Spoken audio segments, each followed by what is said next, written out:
Aujourd'hui, nous plongeons dans l'une des affaires les plus troublantes de la fin du XIXe siècle, une histoire qui a ébranlé les fondements de la confiance publique dans le transport ferroviaire et qui demeure irrésolue à ce jour. Notre voyage nous mène dans la France de la Belle Époque, où les rails de fer traversaient le pays comme des artères vitales, reliant des vies, des rêves et, malheureusement, aussi des tragédies.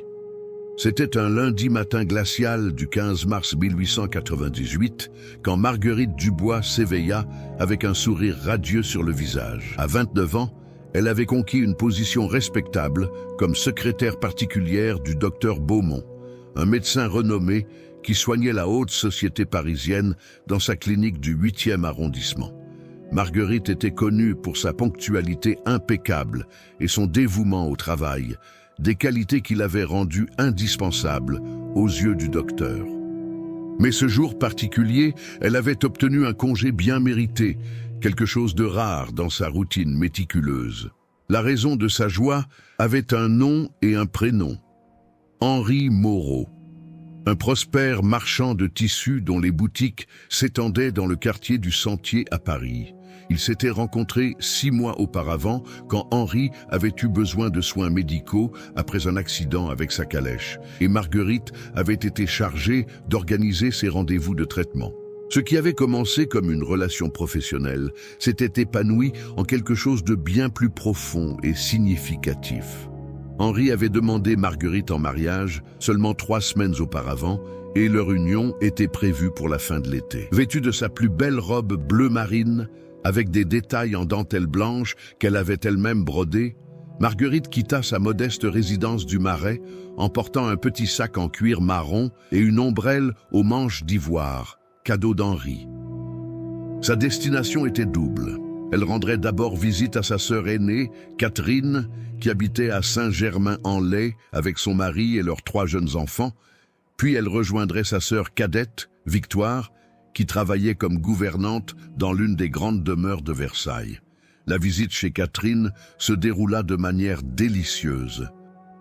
Les 2 sœurs passèrent des heures à discuter des préparatifs du mariage, feuilletant des magazines de mode et débattant des derniers détails de la cérémonie.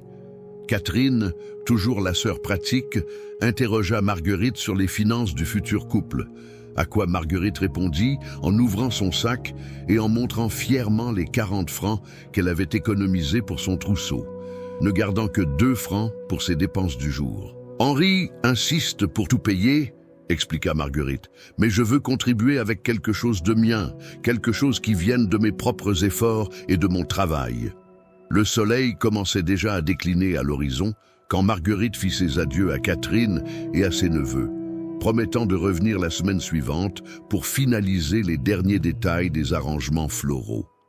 La rencontre avec Victoire à Versailles fut également chaleureuse. Les 2 se promenèrent dans les jardins du château, tandis que Victoire racontait ses expériences en s'occupant des enfants de la famille aristocratique pour laquelle elle travaillait. Marguerite, à son tour, partagea ses projets après le mariage, révélant qu'Henri avait suggéré qu'elle quitte son emploi pour se consacrer entièrement au foyer et, qui sait, à la famille qu'ils espéraient fonder.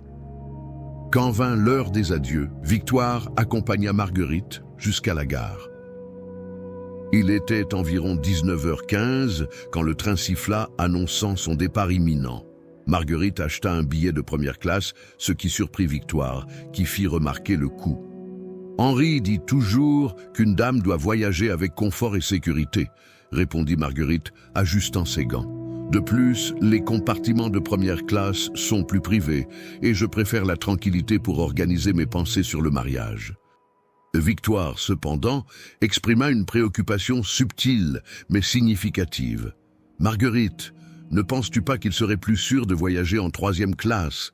Il y a toujours plus de monde, plus de mouvement. Une femme seule en première classe.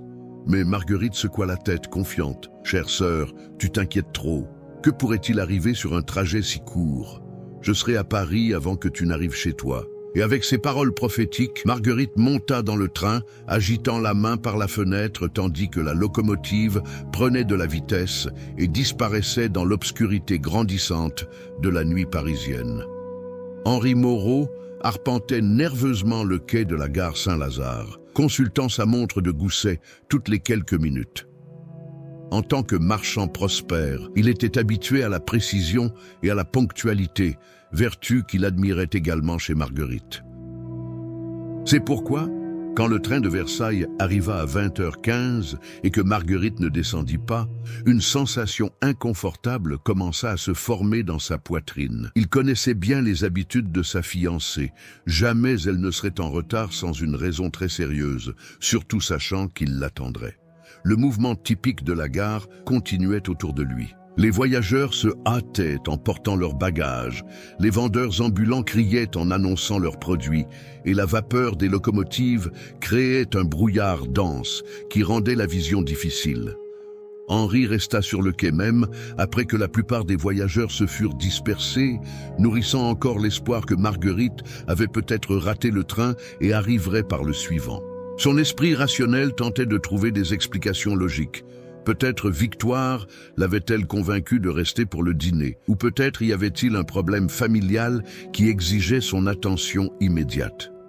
Pendant qu'Henri luttait contre son anxiété croissante, une scène troublante commençait à se dérouler à l'autre bout du quai. Guillaume Lefebvre, un employé du nettoyage ferroviaire avec plus de 15 ans d'expérience, entamait sa routine nocturne d'inspection et de nettoyage des compartiments. Lefebvre était connu pour sa méticulosité et ne laissait jamais passer inaperçu le moindre détail. Quand il s'approcha d'un compartiment de première classe, qui semblait avoir les rideaux fermés et la porte verrouillée de l'intérieur, il imagina qu'il y avait peut-être un voyageur endormi qui n'avait pas remarqué l'arrivée du train. Frappant légèrement à la porte et n'obtenant aucune réponse, Lefebvre utilisa son passe-partout pour ouvrir le compartiment. Ce qu'il vit le fit reculer immédiatement, son visage pâlissant sous la lumière faible de la lanterne qu'il portait. Sur le sol du compartiment, entre les banquettes rembourrées, gisait le corps d'une jeune femme. Ses bras étaient disposés selon des angles non naturels et une flaque sombre s'était formée sous sa tête. Les sièges de velours rouge étaient éclaboussés de taches que Lefebvre reconnut immédiatement comme du sang, et l'air à l'intérieur du compartiment portait une odeur métallique et suffocante. La première réaction de Lefebvre fut d'incrédulité totale. Dans toutes ces années de travail sur les chemins de fer, il avait trouvé des voyageurs ivres, des personnes qui avaient raté leur train, même quelques cas de mort naturelle, mais jamais rien qui ressemblât de près à cela. La violence de la scène était choquante et indéniable. La victime avait clairement subi des blessures graves à la tête et l'état du compartiment suggérait une lutte violente ou une attaque brutale. Réalisant qu'il s'agissait d'une scène de crime, avez-vous déjà pensé à ce que ce serait de découvrir quelque chose comme ça? Imaginez l'impact psychologique de se retrouver face à tant de violence dans un lieu qui devrait représenter la sécurité et la civilité. Si vous deviez affronter une situation comme celle-ci, comment pensez-vous que vous réagiriez? Laissez vos opinions dans les commentaires, car cette interaction entre notre communauté rend chaque histoire encore plus riche et captivante. Lefebvre cria immédiatement à l'aide, sa voix résonnant dans la gare et attirant l'attention des gardes ferroviaires et des policiers qui patrouillaient dans la zone. En quelques minutes, le quai se remplit d'uniformes et de lanternes et le compartiment fut isolé pour préserver la scène de crime. L'inspecteur-chef Thomas Dubourg, de la préfecture de police, prit le commandement de l'enquête initiale, ordonnant que personne d'autre n'entre dans le wagon jusqu'à l'arrivée des détectives spécialisés. Pendant ce temps, Henri continuait sur le quai, remarquant maintenant l'agitation inhabituelle autour de lui. Il vit des policiers courir, entendit des fragments de conversation sur une mort et crimes violents. Une sensation terrible commença à se former dans son esprit, une connexion qu'il tentait désespérément de rejeter. Quand il parvint finalement à s'approcher suffisamment pour entendre un des policiers mentionner une jeune femme, bien habillée, apparemment de bonne famille, Henri sentit ses jambes faiblir.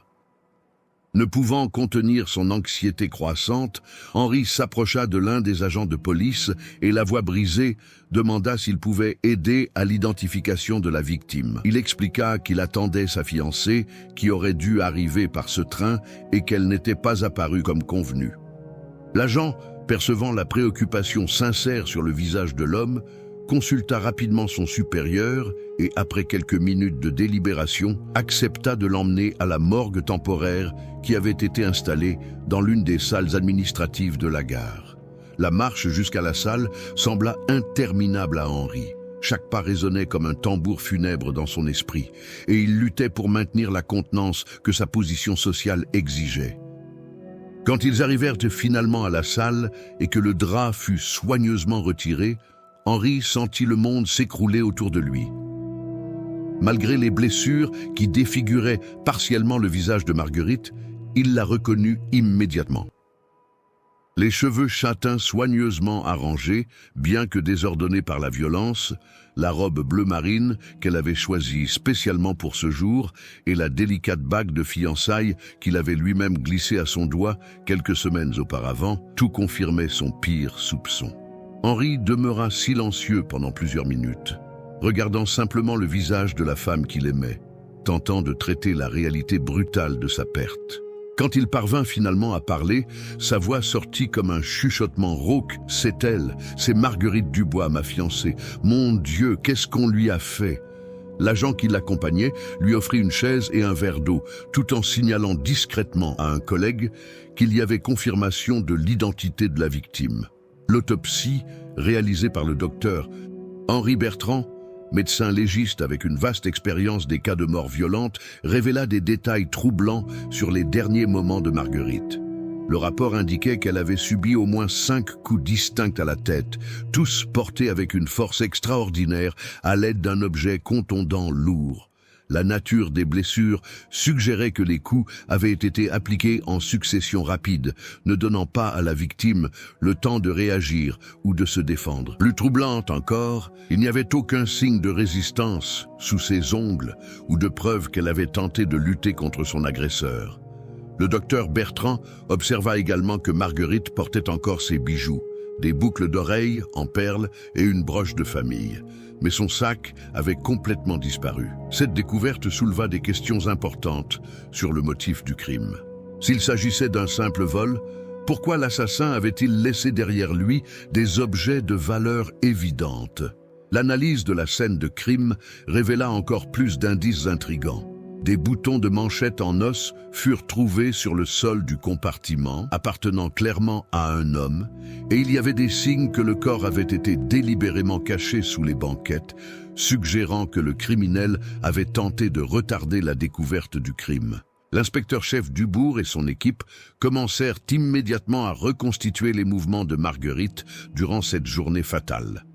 Les entretiens avec Catherine et Victoire confirmèrent que Marguerite avait quitté Versailles d'excellente humeur, enthousiaste à propos de ses projets de mariage et apparemment sans aucune préoccupation ou crainte. Victoire, en particulier, fournit des détails précieux sur les derniers moments qu'elle avait passés avec sa sœur, incluant la décision de Marguerite de voyager en première classe et sa confiance qu'elle serait en sécurité durant le bref voyage.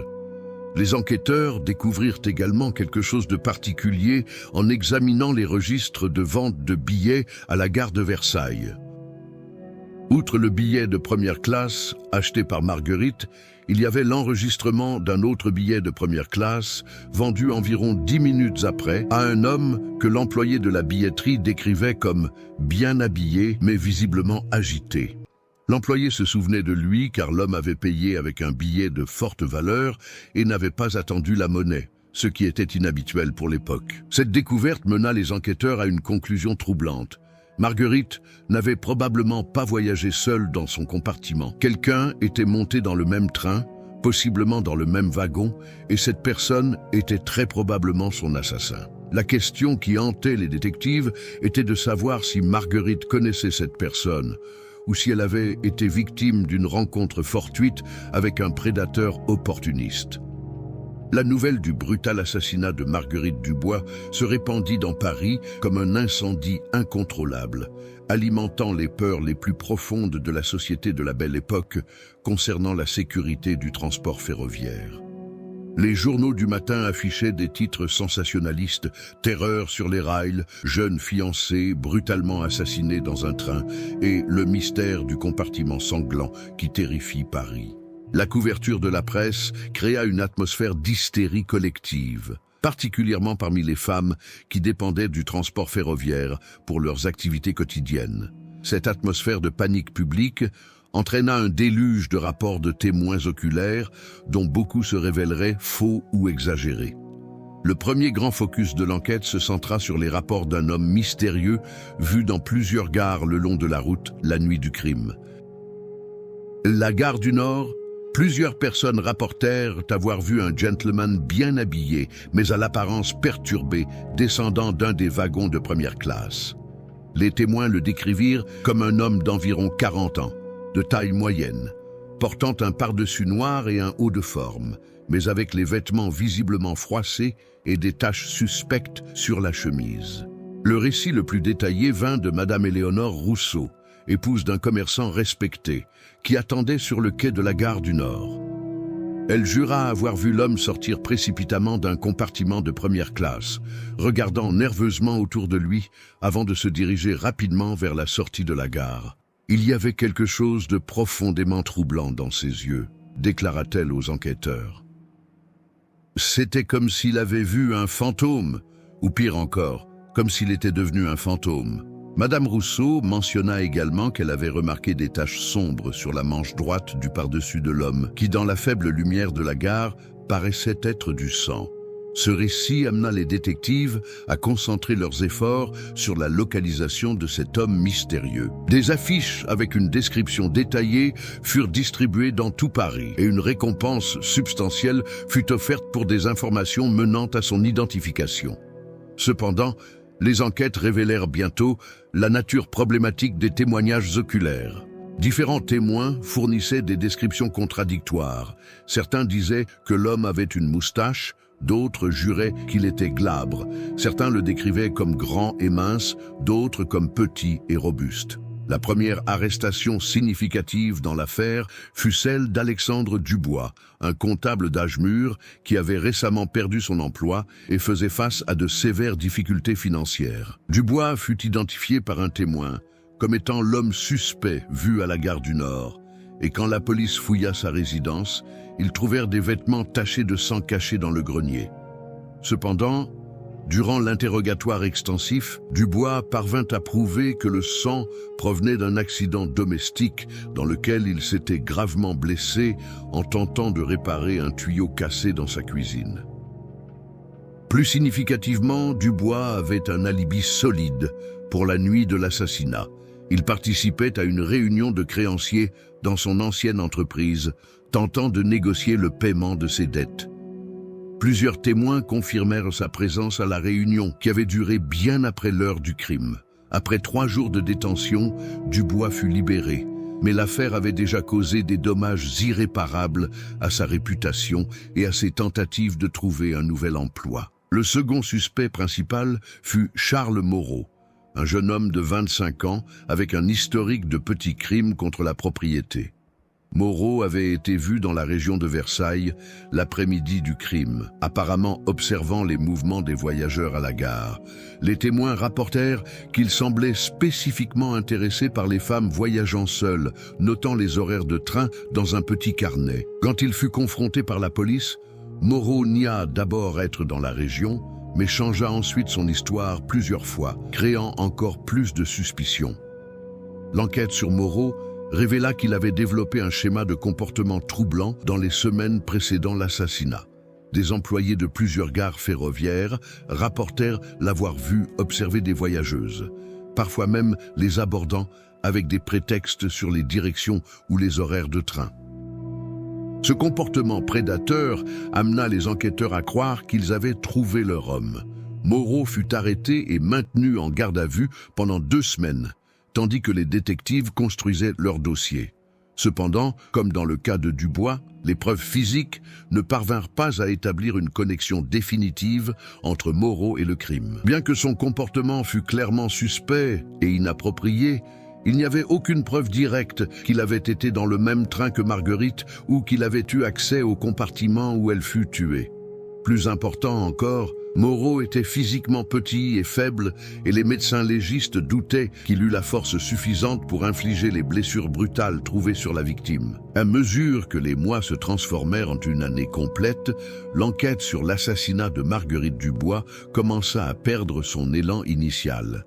Les détectives de la Sûreté avaient suivi des centaines de pistes, interrogé des dizaines de suspects et analysé chaque fragment de preuve physique trouvé sur la scène de crime, mais la vérité demeurait aussi insaisissable qu'au premier jour. L'affaire qui avait capturé l'imagination du public et dominé les gros titres des journaux pendant des mois commença à disparaître graduellement des premières pages, remplacée par d'autres crimes et scandales plus récents. L'une des découvertes les plus intrigantes de l'enquête eut lieu 6 mois après le crime, quand des travailleurs du chemin de fer trouvèrent un objet particulier enterré près de la voie ferrée, environ 3 kilomètres au-delà de la gare de Saint-Germain-en-Laye. C'était un lourd chandelier en bronze, clairement un objet de valeur considérable, mais qui avait été délibérément déformé et taché avec ce que les tests de laboratoire confirmèrent être du sang humain. La localisation de l'objet et sa condition suggéraient fortement qu'il avait été l'arme du crime, jetée par la fenêtre du train en mouvement après l'assassinat. Le chandelier présentait des gravures élaborées et des marques de fabricants qui permirent aux enquêteurs de le tracer jusqu'à une boutique d'antiquités prestigieuse du faubourg Saint-Honoré. Les registres de la boutique révélèrent que l'objet avait été acheté 3 semaines avant l'assassinat par un homme qui avait payé en liquide et avait refusé de donner son nom ou son adresse. La description fournie par le propriétaire de la boutique correspondait vaguement aux descriptions des témoins de l'homme mystérieux vu dans les gares, mais n'était pas assez spécifique pour permettre une identification définitive. Cette découverte souleva des questions troublantes sur la nature préméditée du crime. Si l'assassin avait acheté spécifiquement un objet lourd des semaines avant le crime, cela suggérait que Marguerite n'avait pas été victime d'un crime d'opportunité, mais plutôt d'un acte planifié et calculé. Mais cela soulevait la question encore plus terrifiante. Pourquoi quelqu'un aurait-il planifié spécifiquement d'assassiner Marguerite Dubois? Sa vie avait été méticuleusement examinée par les enquêteurs, et il n'avait pu trouver aucun ennemi, rival romantique ou conflit, qui pourrait fournir un motif pour tant de violence. Henri Moreau, toujours dévasté par la perte de sa fiancée, offrit une récompense substantielle de ses propres économies pour des informations menant à la capture de l'assassin. Il engagea des enquêteurs privés pour travailler indépendamment de la police, dans l'espoir qu'une perspective externe pourrait découvrir des indices qui avaient été manqués. Cependant, même ces efforts privés ne parvinrent pas à produire des résultats significatifs. Henri ne se maria jamais, consacrant le reste de sa vie au travail et aux œuvres de charité en mémoire de Marguerite. La famille de Marguerite ne trouva jamais non plus la paix véritable. Catherine déménagea dans le nord de la France avec sa famille, incapable de supporter les souvenirs que Paris apportait. Victoire continua de travailler comme gouvernante, mais ne voyagea plus jamais seule en train, préférant chaque fois que possible d'autres moyens de transport. Le traumatisme du crime affecta profondément les 2 sœurs, qui passèrent le reste de leur vie à se demander si elles auraient pu faire quelque chose de différent pour sauver Marguerite. L'affaire de Marguerite Dubois devint un symbole des limitations de l'enquête criminelle de la Belle Époque et de la vulnérabilité des femmes dans la société de l'époque. Elle mena à des changements significatifs dans la politique ferroviaire, incluant un meilleur éclairage des compartiments, des systèmes de communication d'urgence et une plus grande présence du personnel de sécurité dans les trains nocturnes. Cependant, ces améliorations arrivèrent trop tard pour Marguerite et pour les autres femmes qui avaient été victimes de crimes similaires. Des décennies plus tard, les criminologues et historiens continuèrent d'examiner l'affaire, proposant des théories sur l'identité de l'assassin et ses motifs.